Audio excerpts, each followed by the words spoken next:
teaching piano playing and teaching theory seem to be like grammar for syntax and then mother tongue by ear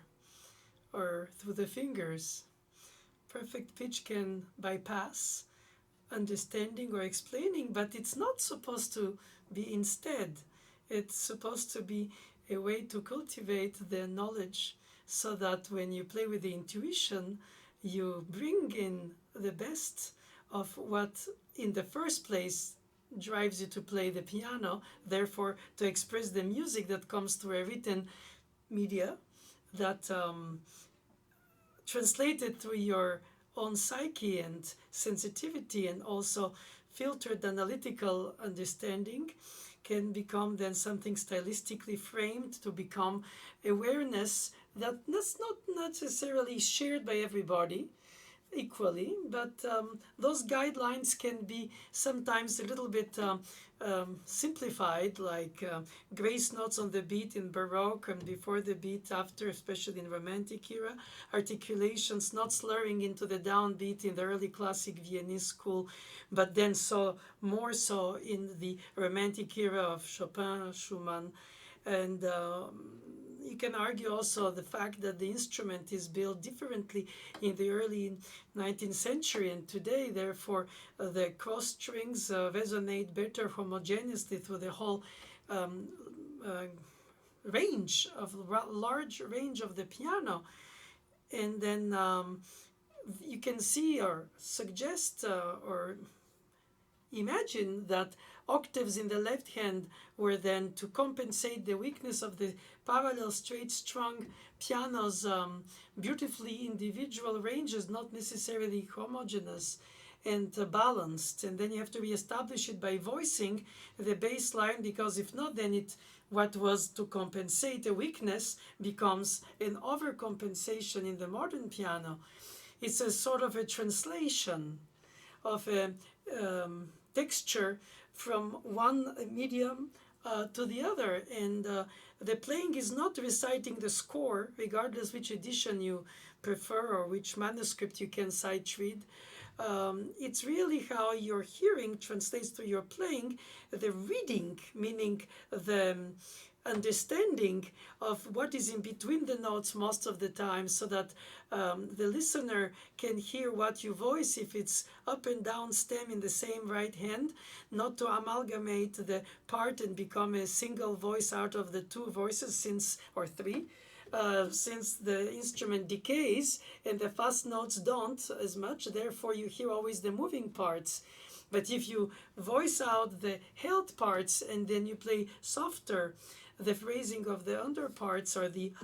crossing around parts, in other words, if you layer the playing by not colorizing like an orchestra does, because inevitably you don't have on the piano a synthesizer with different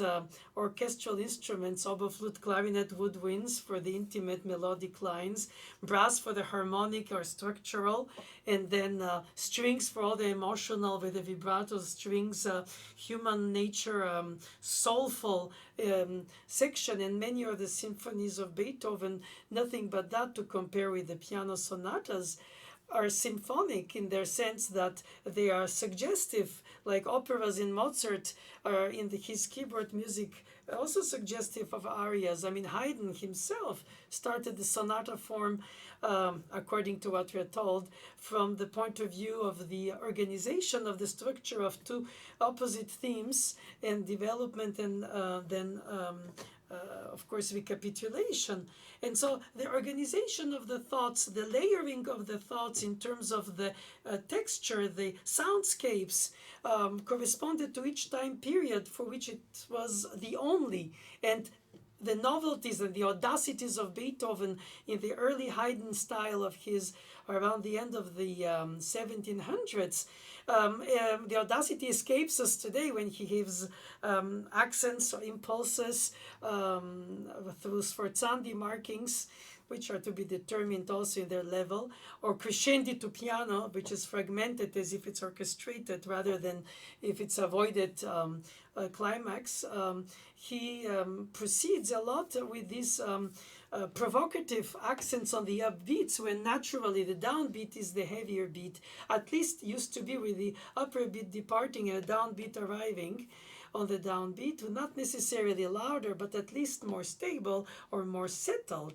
And Beethoven provocatively does this opposite, as if he changes the way you speak the words of the same language until he comes with his own language that incorporates that inner pulse that is so rambunctiously different from what he received from this Viennese school in which he grew up, in terms of the idiom that he received. And Haydn and Mozart were in osmosis when Beethoven was rambunctiously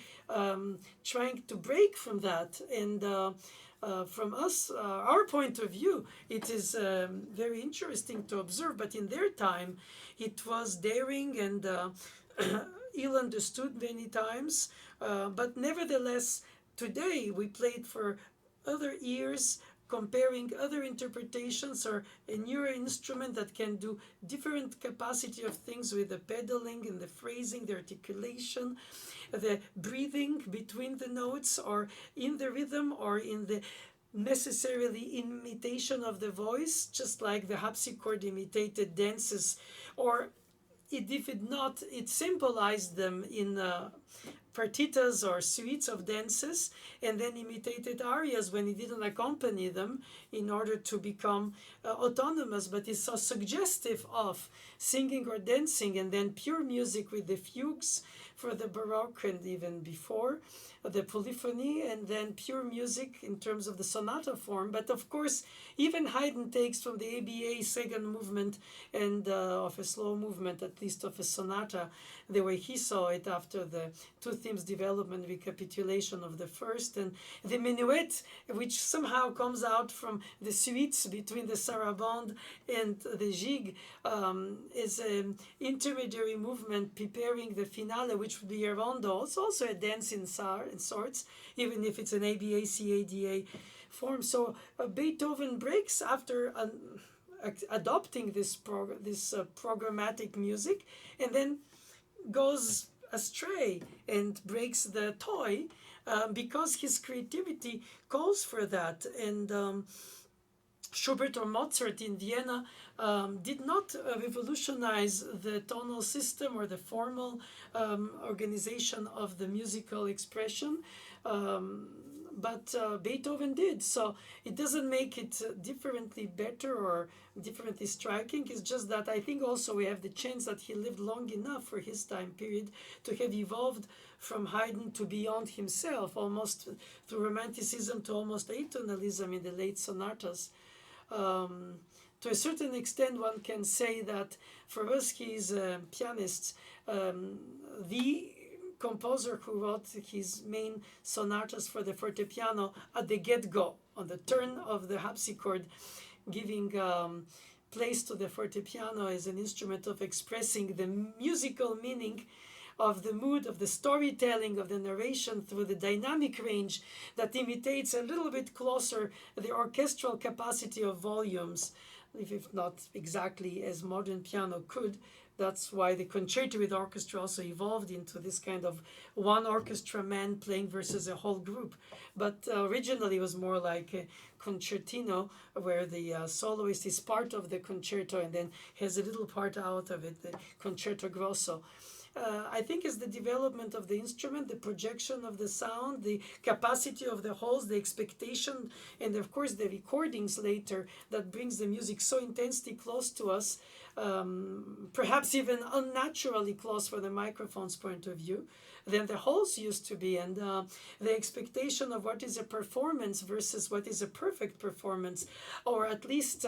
objectively so, for the clean, right performed notes with the right fingerings, articulation, or gestures that allow you to handle it correctly, regardless of your own finger hand capacities, because we all come in different sizes. But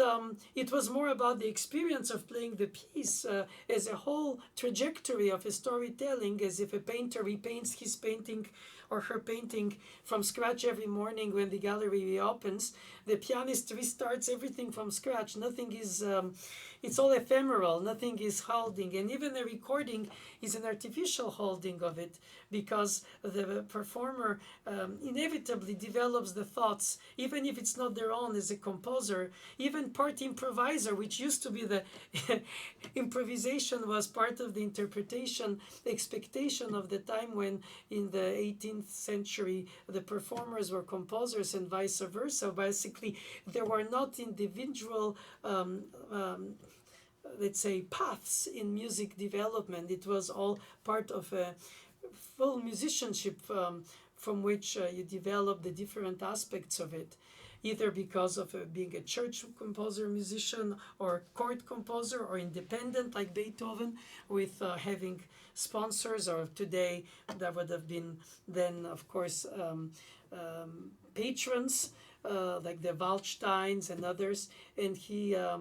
was therefore, in a way, having more the time, relatively so, but also because it drove him to evolve in his musical style through his lifetime, when a Haydn, a Mozart, a Schubert, a Bach didn't. Or didn't do in a drastic way that is perhaps the one later of a Stravinsky, or of a composer who has this kind of evolution, like in painting Picasso with different styles. And Scriabin did also in his short life too. So some people, as my teacher would say, needed to change what they received, and others found in what they received the tools to express what they had to say, or what they heard inside themselves. Psyche, intellect, combination, mathematics, intuition, more or less one, more or less the other. We can always analytically say that this is this and this is that, post-tonal, atonal, modal, folkloric,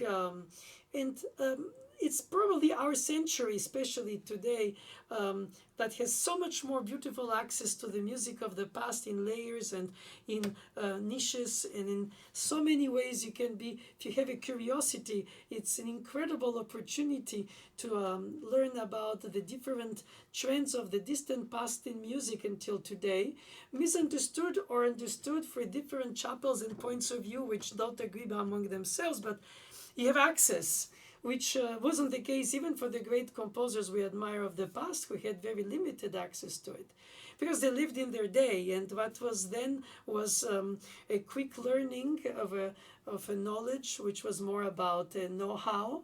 rather than encyclopedic awareness of something, because of probably survival needs and skills. I mean, somebody like Haydn, of course, was in charge of an orchestra for the Esterhazy, and he had a social awareness to help his very poorly paid musicians in the orchestra by creating a symphony, which was a protest towards strike. So that shows that he was also a very not only a musician who had already his established position, but he was also advocate for the colleagues. And I find that this is beautiful lessons for us to learn from the past, that within their own context and their own capacities. Today we have, of course, facilities that are unsurpassed with electronics and capacities to basically multiply what we do.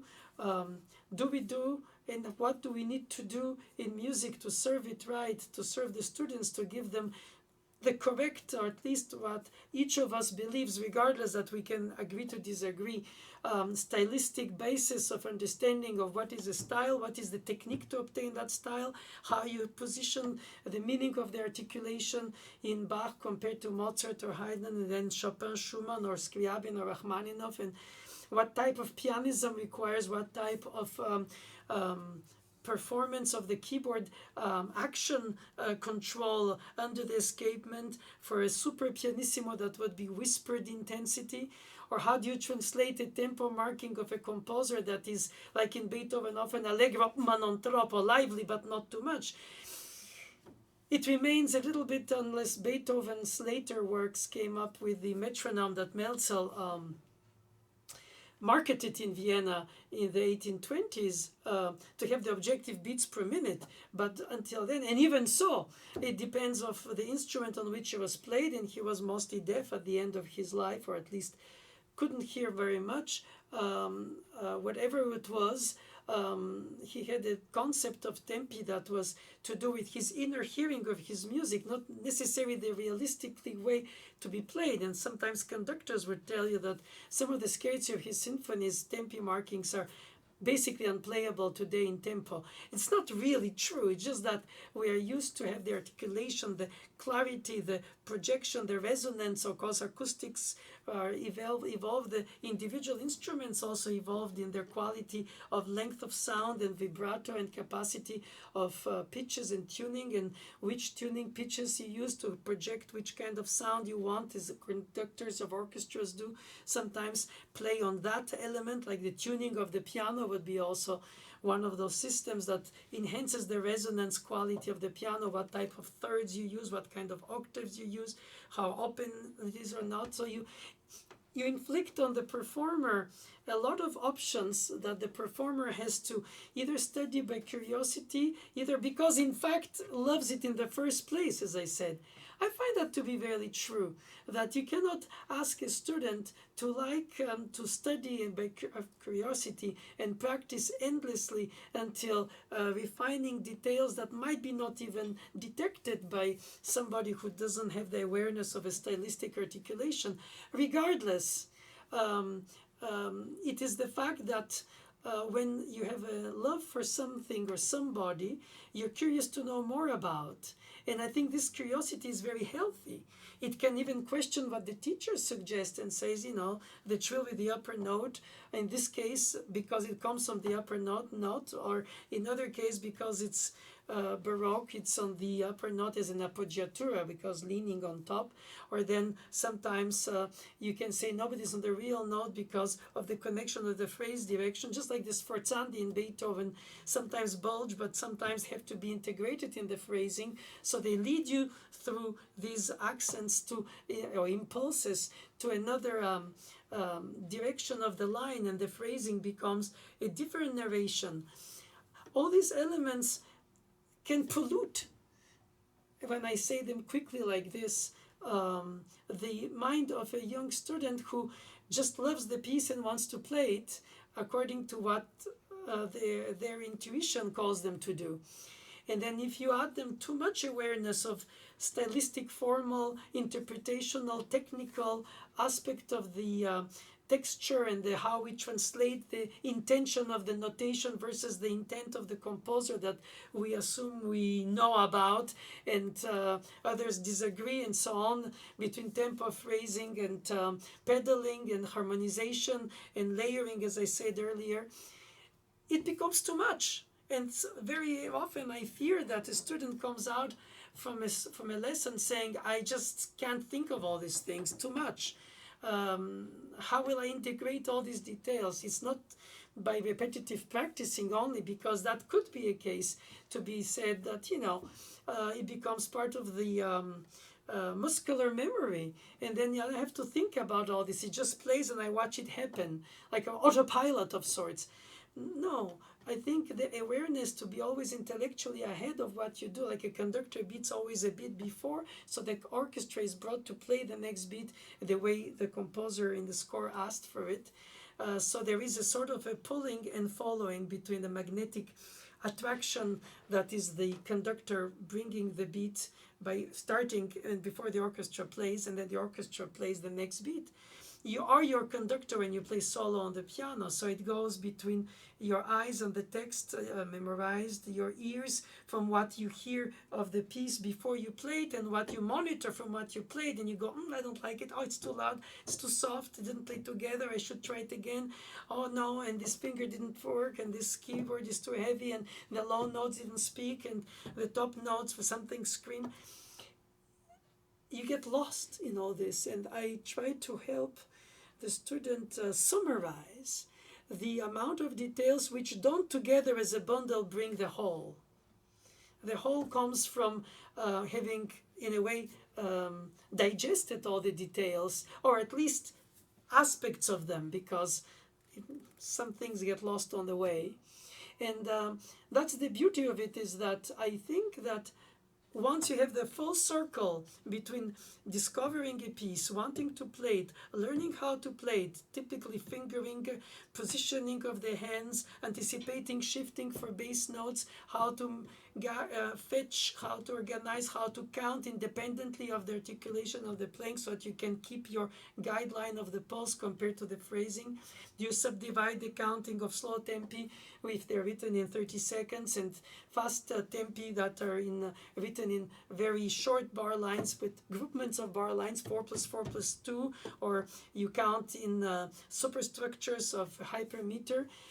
All these things, you do it intuitively also, because you hear the music. Sometimes the intuition brings you to do the tension release always the way you expect, and sometimes you have to go against the intuition to go further into the phrasing and lead in the storytelling to a further point. And then you can have a different reading for another person, not just for the sake of it, but because you develop an awareness of it. Perhaps it's a question of revisiting the piece in terms of through the lifespan of the performer.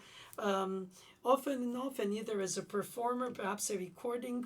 person, or perhaps a teacher, or perhaps a recording director of somebody else recording, or somebody who would write an article about the tempi in this sonata compared to the articulation of that. In other words, you can treat aspects, you can organize I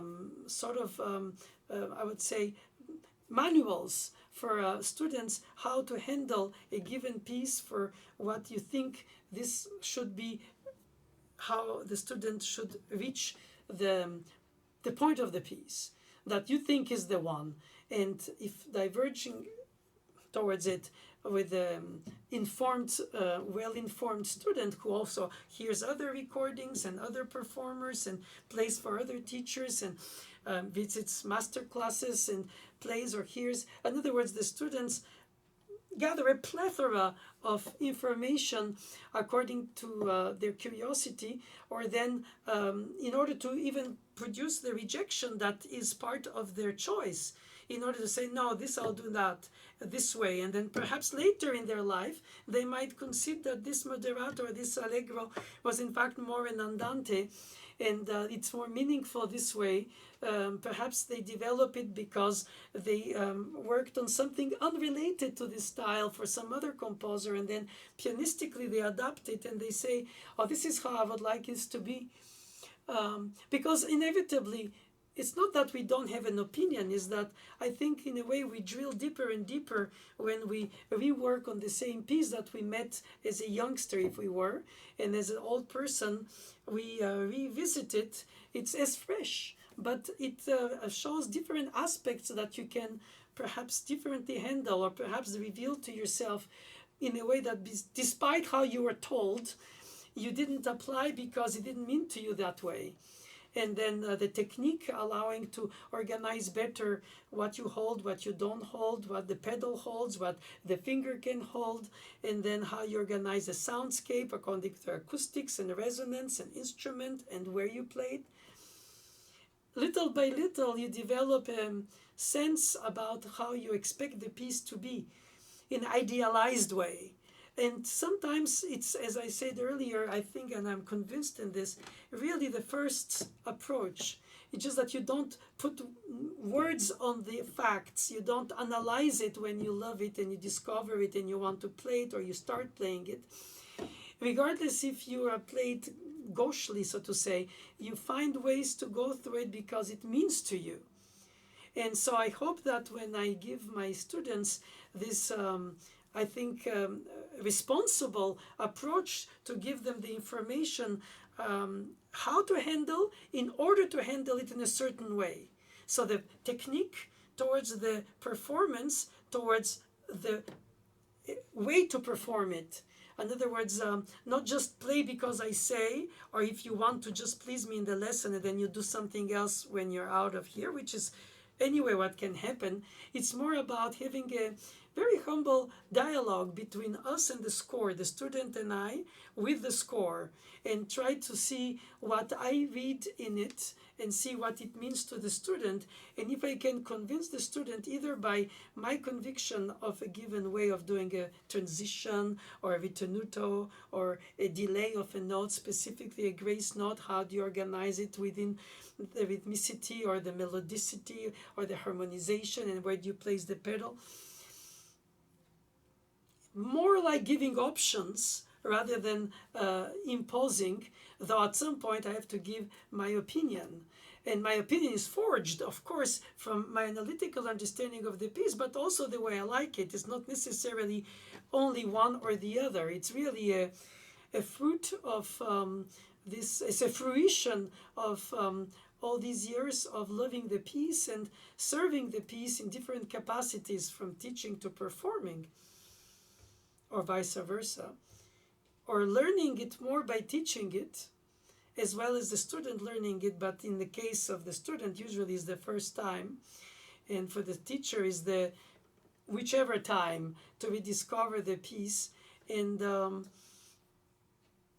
it's never boring because it's never the same, either because the student is different or because the piece reveals itself differently, either because you discover new editions that have different details in the articulation, so you become more aware of this kind of things. And then at the end you have to also take a little distance and say, okay, all these details, well informed, to do with the instruments of the time or translated on today's, and all these elements that you have to take with a grain of salt, because sometimes it can become more important than the whole picture rather than the sum of the details, as I said earlier. To find the balance so that you can bring your piece from beginning to the end in a narrative style where everything seems to unfold as if in a self-evident way. One thought leads to another, one theme to another, one contrapuntal secondary voice to another, the harmonization colorizing mood-like or atmospherically, therefore, not only harmonically as explained, but it helps to have a real-time analytical awareness of the modulations, of the degrees in which you do a modulation, or perhaps degrees in which you do a secondary situation. For instance, you can have a deceptive cadence in flat 6 in major, and it's totally different by its surprise, that not necessarily needs a sforzando, like in Beethoven doesn't always do that. Sometimes the harmonic or melodic progression by itself talks eloquently by itself. The intervals gesture, the upper sixth melodically hugging the fifth in a sort of a eloquent love of expression, major, minor, whether it be in church music or in operatic effect. And then you have repeated notes effects, you have ostinato, you have upbeat, downbeat, you have all kinds of ways to have the music storytelling take suggestive, surprising, or soothing ways for the listener, who either is used to hear it one way, and then if you bring it in a provocative way to bring out a voicing that others don't bring, or because it's not in the score, but you sort of build a suggestive way of voicing it that brings it a creative voicing, let's put it this way. Then traditionalists will say that's not right, and then others would say, like my teacher would say, if you don't like the way it is notated, then write your own piece.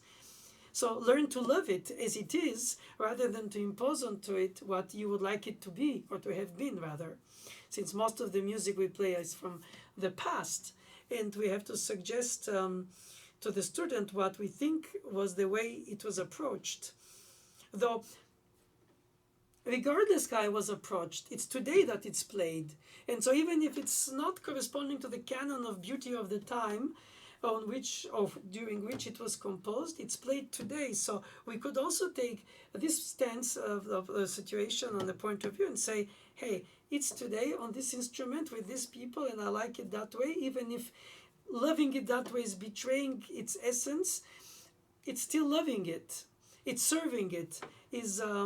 cherishing it. And of course many students are artists in general have stage fright because they're afraid that they will not play it correctly, meaning they won't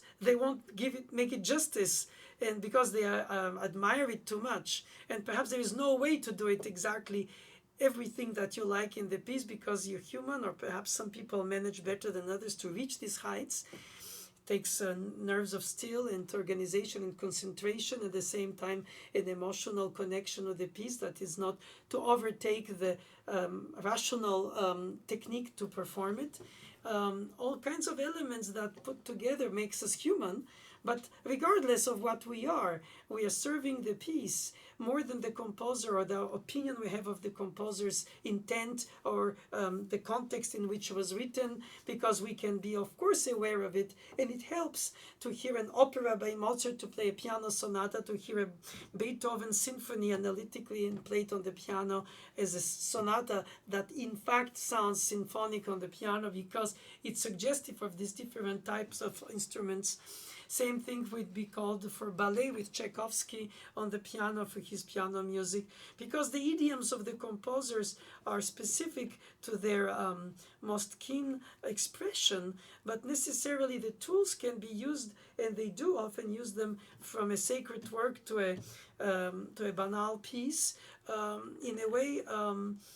everything is meaningful, everything is noble in their intent, at least in their sincerity of expression, even if the music is complex in terms of its writing, or simple in terms of its guessable psychological suggestion of the expression. I think it's not necessary to overcomplicate nor to oversimplify, not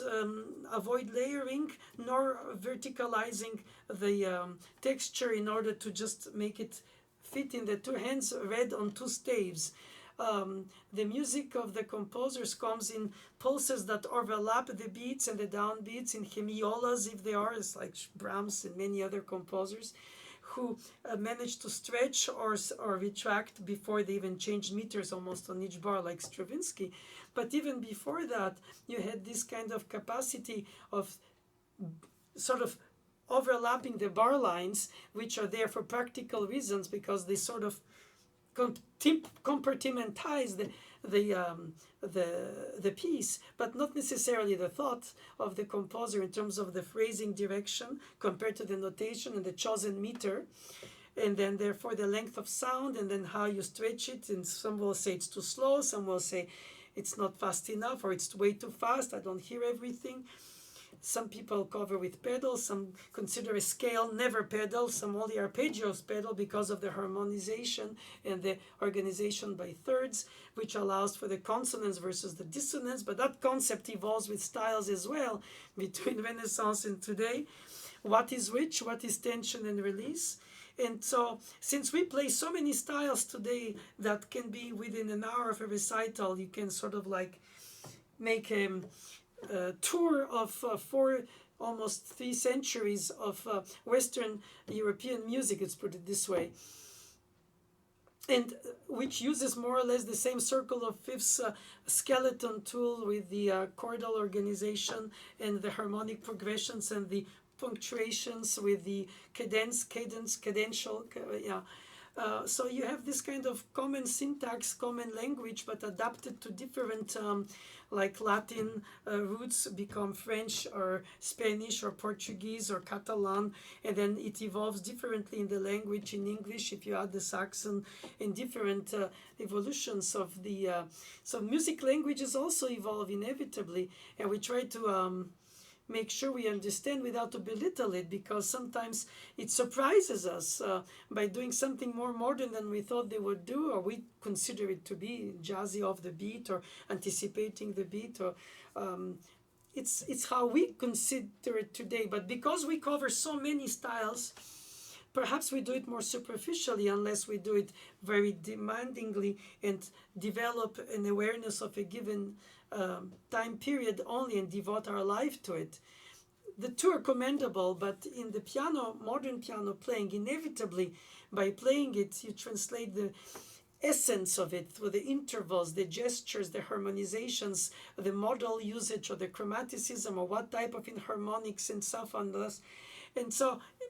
there is something that the tuning itself already doesn't allow to hear some of the expressions that are put in the harpsichord music on the piano or the transitional pianoforte, to us transitional, of course, to the modern piano, but not to them in their own lifetime. And I think it's humbling to be able to bring to the student a wealth of information, an embarrassment of riches because we have access to much. But do we have access to much with understanding and guidelines and not strict and forbidding systems that lock the student in some kind of stifling their intuitive fluid, rather encourage their intuitive fluid while shaping it like a sculptor with clay would shape something with their hands and then look at what they obtain, somehow become sculptor of the texture through the instrument with an awareness of the style and what it calls for articulation, phrasing, and voicing and pedaling and breathing and tempo and counting and separating or connecting and bringing further in the phrase than they avoided or reached climax, because composers in fact express themselves even when they went astray from the tonal system or they stayed within. They managed to bring in a lot of their individuality that makes them recognizable right away and not necessarily part of a group just because of the tools they use. In other words, it's a common language which is adapted by many with alterations to the system rather than rethinking the system as some did from Schoenberg, which is the most obvious example, but not only Debussy, the whole tone scale, but not only, and the octotonic scale that came up to be also an incredible way of overlapping the atonality from tonality, bypassing modality. Yes, you can say that these are elements that you can learn, be aware of when you play them, to know where you are in the GPS of the performance of the piece in terms of the details, but then at the same time lift above high enough in your awareness of the piece so you can foresee how you can get to that other point, perhaps differently than the day before when you went this way, because you know where it leads you to. And then sometimes you think, oh, I went off, I shouldn't have done that. And sometimes you're afraid you did the wrong thing because of an edition that gives you the original text, and not always do we have access to such. Or Chopin had multiple copies for different editions, and then eventually we have to make a choice which specific alteration leads us to prefer it that way or the other way. So we forge convictions, we do rejections, we say it's not supposed to be that way. It's misread, misguessed, misunderstood, or misprinted, or mispublished, or I understand it better because my lineage of tradition brings me to understand it better than this lineage of tradition. Well, that is all things that I'm sort of throwing here are true. And I like, as a listener, to be very, and I am, at least I try to, be very open-minded, truly tolerant, to hear something that might not fit my aesthetics point of view or the way I constructed my knowledge, awareness, or exclusive awareness of the piece compared to others' ways of doing. And learn to accept not only, but to appreciate and admire other ways of approaching what I would approach differently or suggest to do so. In this way, you can also find, I think, rewarding ways to not feel, uncomfortable or not feel lacking confidence by being able to accept opposite point of view about a way to deal with this or that element of the piece that leads then to another way of hearing the whole phrase. And then it sometimes makes you think, oh, I should have thought this way after all about it, or I should have heard it that way. And I think there is something enriching in students and in colleagues and in competitors, as they called each other sometimes in competitions, unfortunately. But that's the way it is. It's the organization of the system. But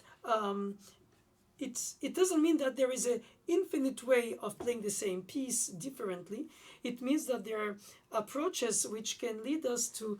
personalize it, customize it according to our real sensitivity, sensibility, and how much we put into the intellect of it, analytically or not, to reject what we are told or asked or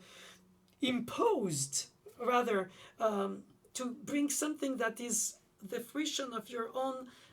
gesture of the playing of the piece, and say to the audience, this is how I hear it, listen to me, and I'll bring you on this path. I take you by hand and I bring you to see this beautiful garden and this beautiful corner and this and that, and this means to me more than you thought, perhaps. And if you did, then don't be offended. I will be anyway leading us to this point, which is the arrival point of the piece. So I think there are multiple paths to a convincing interpretation, regardless if the way it's produced reaches our individual aesthetic conclusions, and then we have to be tolerant if we can. Not easy, because some of our and most of our built truths or sense of constructed awareness of what is the essence of a style, of a genre, of an interpretational approach, should not exclude the others, or those who would come from another point of view. And thanks God, I think there are many points of view that value and highlight the piece from a different point of view, and brings it to a point where you can argue, you can disagree, but you also can say, that's good. And I always reach the point where I think, oh, that's how I like it to be heard. I think that's how it's supposed to be. It's better than great, and not right or wrong compared to bad or wrong or worse. More like, that's the right way. I'd like to be able to say that I found the right tempo when I played a Schubert impromptu. The right being, of course, subjective. It's my point of view. But I have to come with a conclusive fact while I play, even if I can change mind later. Of course, if I improvise, I don't know the end, so it's an open-ended story. But if I play a written piece which is already known to others, or I want them to discover a lesser-known piece, I have to give the coherence of it, and the performance has to be also part of the bringing that coherence of the piece. I believe very much in helping a student build their awareness of all these elements, and in time they will develop through the decades of their own path in life as teachers or performers or whatever they'll do, to enrich the knowledge, awareness of the piece that people continue to love and like and rediscover, and consider that in the past people didn't play it right or misunderstood it, as we could say today for some earlier interpretations. But I think we should be more humble and say that that's the way they liked it, that's the way they were emotional about it or intellectually constructed about it, like Cortot playing Chopin with a rubato that to some is too much, to others is not enough. I don't know who is the arbiter of the elegance, as they say in French, if it's possible to translate this expression literally, probably not. But I think that ultimately, since it's all about subjectivity, we should be also tolerant. And I try as a teacher to help the students. I don't know if I succeed, but for each student I try to give them this incredibly important, in my opinion, skeleton of the pieces that they were studying or playing or learning or discovering or replaying or rediscovering or retaking after having played it earlier, and enter that framework of the piece and extract from it the essence of it and see how that goes through their own playing. Sometimes my idea is not convincing through their playing, and their idea is more convincing through their playing than mine, because it's not a remote control situation. It's not cloning. It's about gardening and seeing how beautifully the garden grows and how differently from you. But it's humbling and at the same time, I think, very jubilant to see a student blossom in their art. At least that's what I feel in my daily teaching relentless pursuit.